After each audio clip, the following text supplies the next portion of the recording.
Em nome do Pai, do Filho e do Espírito Santo. Amém. Vinde, Espírito Santo, enchei os corações dos vossos fiéis e acendei neles o fogo do vosso amor. Enviai o vosso Espírito e tudo será criado e renovareis a face da terra. Oremos, ó Deus que instruíste os corações dos vossos fiéis com a luz do Espírito Santo. Fazei que apreciemos retamente todas as coisas, segundo o mesmo Espírito, e gozemos sempre da sua consolação. Por Cristo nosso Senhor. Amém. Maria, sede da sabedoria, rogai por nós. São José, rogai por nós. Em nome do Pai, do Filho e do Espírito Santo. Amém. Meu querido irmão, minha querida irmã, seja muito bem-vindo ao nosso canal. Nós estamos fazendo o nosso itinerário de reflexão sobre o livro dos Provérbios, esta obra magnífica pela qual Deus tem falado muito a nós. Neste itinerário, nós nos encontramos precisamente no prólogo, o qual corresponde aos 9 primeiros capítulos. E, dentro do prólogo, nós estamos meditando a seção que pode ser muito bem intitulada como Instrução sobre os dois caminhos. Esta seção corresponde ao trecho de Provérbios, capítulo 4, versículo do 10º ao 27. Hoje nós vamos meditar Provérbios, capítulo 4, versículo 19, o qual diz assim para nós: O caminho dos ímpios é como a escuridão profunda, não sabem em que tropeçam. Este versículo faz uma clara visão para nós, apresenta uma clara visão para nós da condição humana quando ela se afasta da luz divina. Obviamente está em nítida oposição ao versículo anterior, a condição em que o homem se encontra quando se afasta de Deus e a condição em que o homem se encontra quando está na luz do Senhor, quando é guiado por Deus. O caminho dos ímpios é como a escuridão profunda. Escuridão profunda, não é qualquer escuridão. É aquela escuridão que absolutamente você não enxerga nada. Absolutamente nada. Não sabem em que tropeçam. Nós ouvíamos no versículo anterior,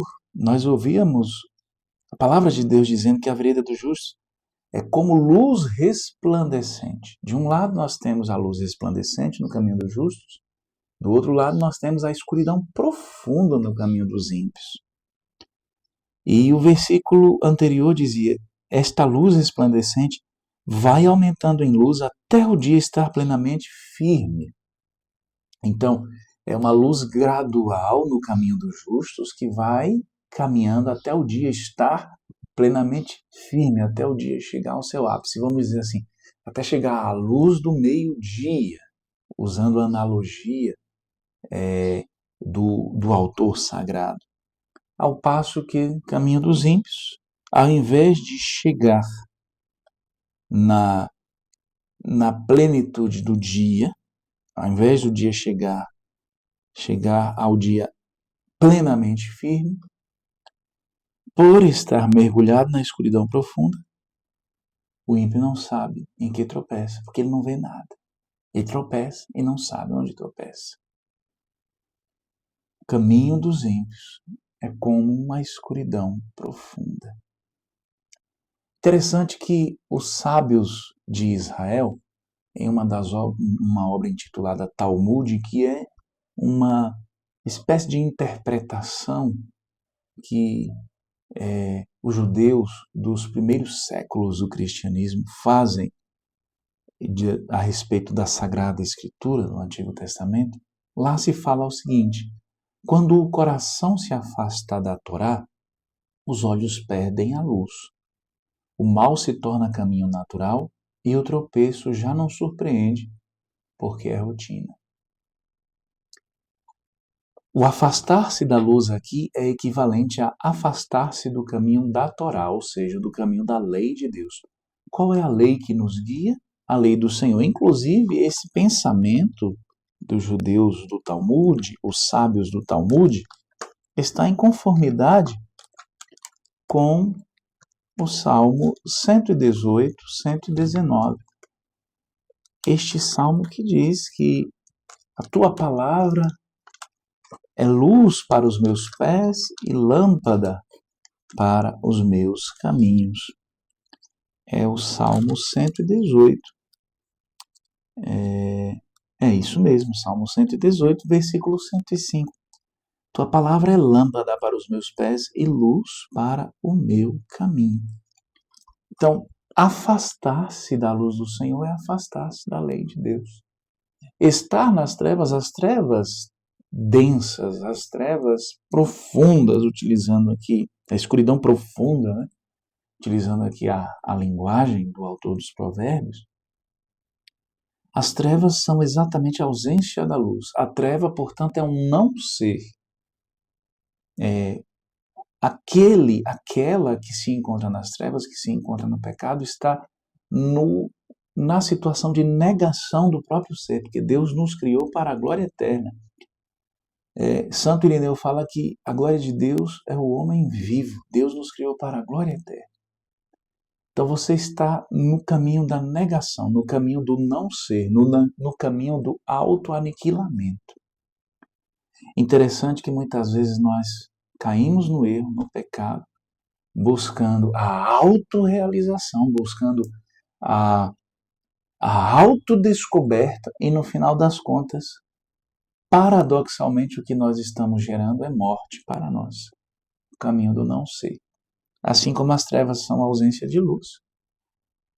Também, afastar-se da lei de Deus é afastar-se da vida. E a palavra de Deus é luz, é lâmpada. O mal se torna caminho natural, diz esse pensamento. E o tropeço já não surpreende, porque é rotina. O tropeço já não surpreende, porque é rotina. Santo Agostinho, aliás, um pensamento que é atribuído a Santo Agostinho, está em profunda conformidade com esse pensamento do Talmud, que diz assim, a pior cegueira é aquela que não quer ver.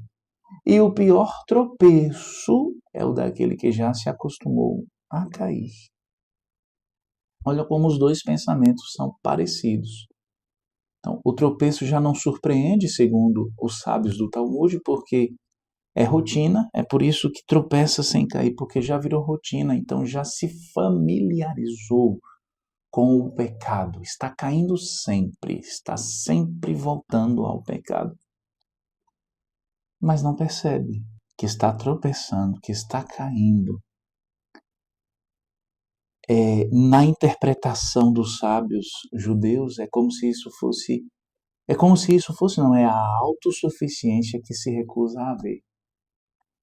É aquela autossuficiência de eu faço o meu próprio caminho, eu dou as regras do meu caminho, eu faço do jeito que eu quero, do jeito que eu penso. Eu não preciso de nada, não preciso de uma orientação moral.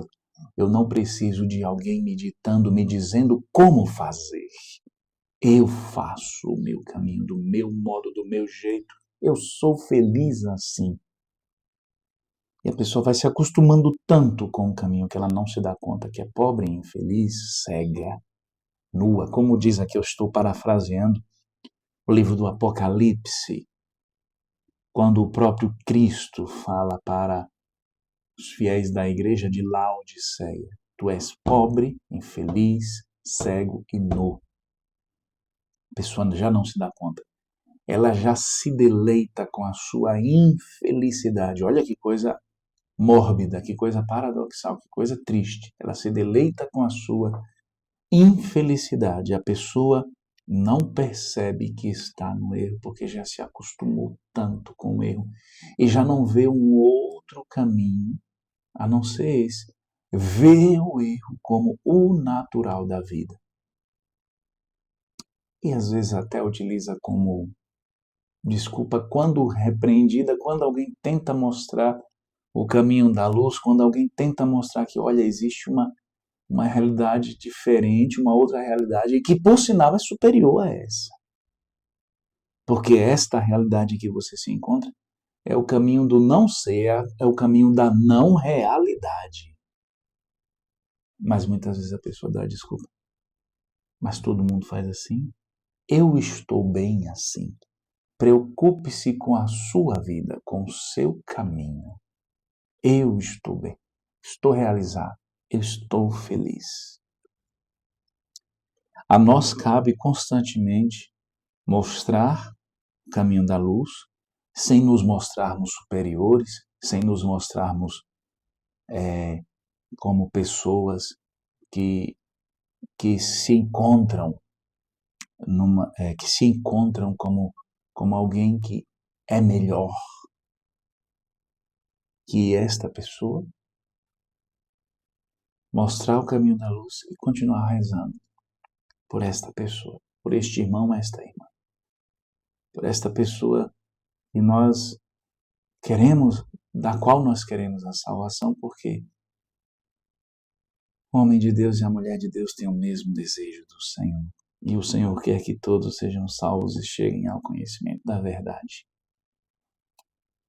E se você que está me assistindo agora talvez se encontra mergulhado no caminho da luz, imerso no caminho da luz, volte-se para Deus. As portas do céu não estão fechadas para você. O caminho da luz permanece como proposta para você. O caminho que leva a Deus permanece como proposta para você. Não permita que o pecado se torne o seu ambiente vital. E se você já permitiu isso, se o pecado já se tornou o ambiente vital da sua vida, Deus está te dando a oportunidade de sair desta prisão. Deus quer você com Ele. Deus quer que você se volte para Ele. Deus quer transformar o seu coração em coração de carne, capaz de ser sensível às moções e aos apelos do Senhor. E de que modo quebrar isto? Primeiro, quebrando a autossuficiência, reconhecendo-se como necessitado de Deus. Segundo lugar, buscando o Senhor na sua palavra e na oração. Em terceiro lugar, permitindo que Deus vá transformando a sua vida, atendendo às propostas de Deus presentes na palavra, atendendo às propostas de Deus presentes nas orientações da igreja, nos ensinamentos da igreja. Há um caminho que é proposto para você, que leva à verdadeira vida, que leva à salvação, e este caminho não está encerrado para você, não está fechado. Deus está com as portas abertas para você. Então volte-se para o Senhor, porque Ele quer você com Ele. Você foi criado, foi salvo para ser dele. O próprio Jesus é descrito no Evangelho, e aqui eu quero finalizar com este pensamento. Zacarias, o pai de São João Batista, quando canta no momento do nascimento do seu filho, o precursor do Senhor, São João Batista, que é aquele que veio preparar o caminho do Senhor, o precursor do Senhor. Quando São João Batista nasce, 6 meses antes do nascimento de Jesus, e nós estamos para celebrar dentro de pouquíssimos dias o nascimento de São João Batista, a solenidade da natividade de São João Batista.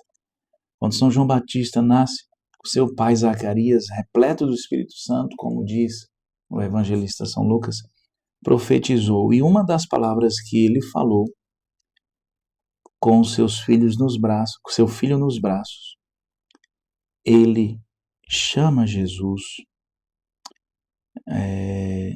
o sol nascente que nos veio visitar. Graças ao misericordioso coração do nosso Deus, pelo qual nos visita o sol nascente, para iluminar os que jazem nas trevas e na sombra da morte, para guiar nossos passos no caminho da paz. Zacarias era um homem santo, teve o seu momento de vacilo. Ele entende que Jesus, o sol nascente, é para guiar os passos dos santos, dos justos, no caminho da paz. Mas ele entende também que o sol nascente veio para iluminar os que jazem nas trevas e na sombra da morte. Mesmo você que jaz nas trevas e nas sombras da morte, você que talvez até já se sinta como morto ou vivo, a luz do alto, a luz de Deus, o próprio Deus vem para iluminar você. Tenha coragem de dar o passo na direção do Senhor, não seguir o caminho dos ímpios, não permanecer no ambiente do pecado, fazendo do pecado seu ambiente vital. que o pecado não gera vida, só gera morte. Deus quer te dar a verdadeira vida. Ele veio para iluminar também você, que jaz no caminho das trevas e na sombra da morte, para poder levar para o caminho da luz e para a sombra da vida, para a verdadeira vida. Louvado seja nosso Senhor Jesus Cristo, para sempre seja louvado.